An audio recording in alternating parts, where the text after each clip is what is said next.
अब एक नियम बड़ा विचित्र है हमारा शंकर पर जल चढ़ाने का। जो भाव वर्णित किया जाता है कि हम शंकर को मंदिर में जाकर जल चढ़ाते हैं तो खड़े खड़े चढ़ाएं कि बैठकर चढ़ाएं। बहुत ध्यान देना साहब।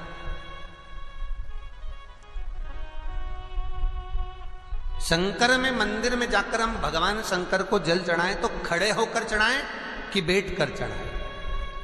अब दो तरह का शिवलिंग है मंदिरों में, दो तरह का शिवलिंग का निर्माण होता है, ठीक है। एक विष्णु शिवलिंग, एक शक्ति पार्वती शिवलिंग। बहुत ध्यान से सुनना।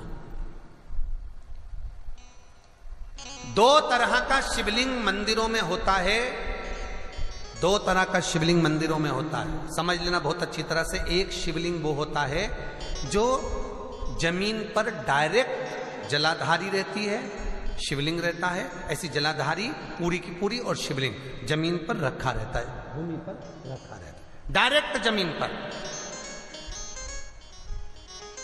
आप जल ले जाकर चढ़ाए, निकल गया रास्ते से। एक शिवलिंग जो जमीन पर डायरेक्ट शंकर भगवान की जलाधारी और शिवलिंग रखा रहता है वो शक्ति शिवलिंग कहलाता है। माता पार्वती का हस्त कमल उस शिवलिंग के सम्मुख में। और दूसरा शिवलिंग एक डमरू जैसा होता है। अब वो हम उसको कैसे वर्णन,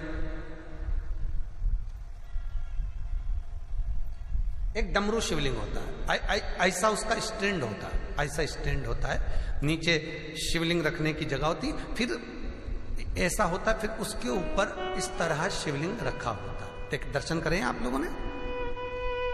अब फिर इसके ऊपर शंकर भगवान का शिवलिंग रखा होता है, ठीक है। इस तरह का जो शिवलिंग होता है, एक डायरेक्ट नीचे रखा हुआ शिवलिंग और एक भगवान जो नीचे डमरू जैसी आकृति होती है, इस पे जो डमरू जैसा जो भाग बना होता है ये भगवान विष्णु का हस्तकमल है, और ऊपर का जो भाग है वो भगवान ब्रह्मा का हस्तकमल है। इसको विष्णु शिवलिंग कहते हैं।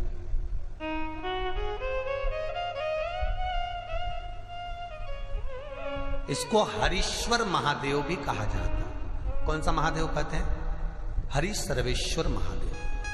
हरीश्वर महादेव भी कहते हैं, हरि सर्वेश्वर भी कहते हैं। तो डमरू जैसा जो शिवलिंग का निर्माण हुआ है मंदिर में, अगर शिवलिंग ऊंचा है, शिवलिंग थोड़ी सी हाइट पर है, ऊंचाई पर है, और डमरू जैसा भाग फिर उसके ऊपर जलाधारी के बाद शिवलिंग निर्माण किया गया है, तो वो विष्णु शिवलिंग कहलाएगा, वो हरीश्वर शिवलिंग कहलाएगा, वो हरिवंश शिवलिंग कहलाएगा, हरीश्वर कहलाएगा।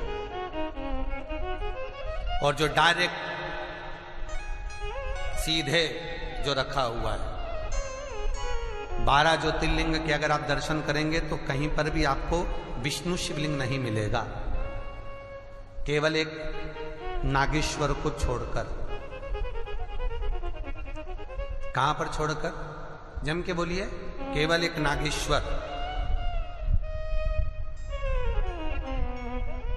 नागेश्वर को छोड़कर बाकी के जितने 12 ज्योतिर्लिंग में शिवलिंग के दर्शन करोगे सब शक्ति शिवलिंग मिलेंगे, सब जमीन पर।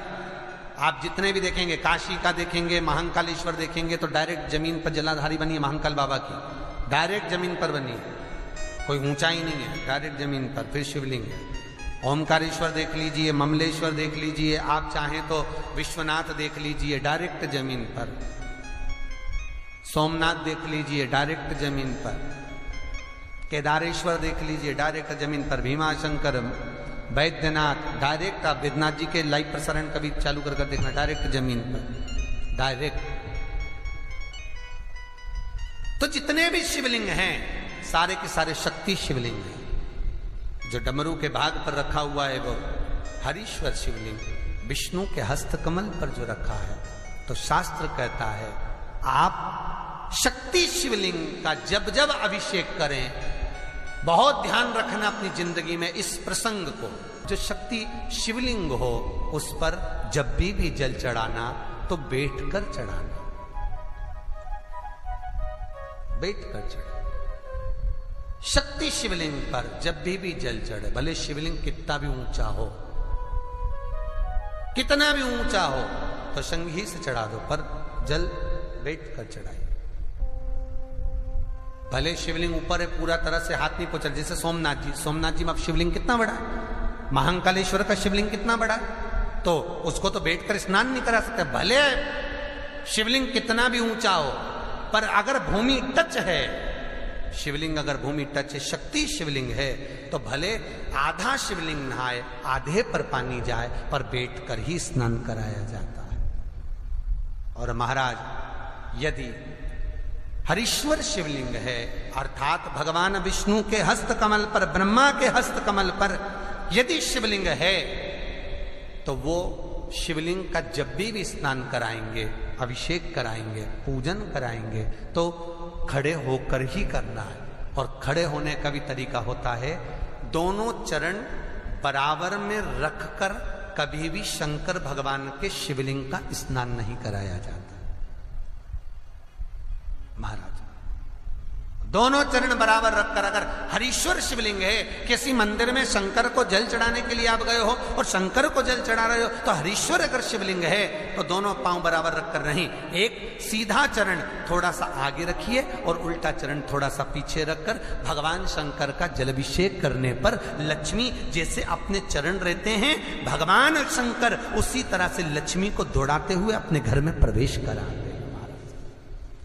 लक्ष्मी भागती हुई, अगर जो पुष्टि मार्ग से जुड़े होंगे, जो भगवान ठाकुर जी की सेवा करते हैं, पुष्टि मार्ग से जुड़े हों, श्रीमद वल्लभाचार्य जी से, वल्लभ कुल बालकों से जिनका ब्रह्म संबंध हुआ है, ऐसे अगर जीव हैं, वैष्णव जीव हैं, तो वो दर्शन करते होंगे ठाकुर जी, यमुना जी और महाप्रभु जी का। तो कैसा दर्शन करेंगे? श्रीनाथ जी का दर्शन करेंगे तो दोनों पांव श्री जी बाबा के, मेरे ठाकुर जी के बराबर पर है, नाथ द्वारा वाले श्री जी बाबा के, गोवर्धन नाथ जी के दोनों पांव चरण बराबर। श्रीमद वल्लभाचार्य जी का दर्शन करेंगे तो दोनों चरण बराबर के फोटो में मिलेंगे। पर यमुना जी का अगर आप दर्शन करेंगे, पटरानी यमुना जी का जब दर्शन करेंगे, तो यमुना जी का चित्र का दर्शन करेंगे, तो यमुना हमेशा एक पांव यमुना जी का आगे मिलता है। क्यों? जो वैष्णव ठाकुर का दर्शन करे, श्रीमद वल्लभाचार्य जी के अनुसार भगवत चर्चा करे, उसके यहाँ यमुना भक्ति निरंतर प्रवेश करती जाए, इसलिए भागता हुआ चरण दौड़ता।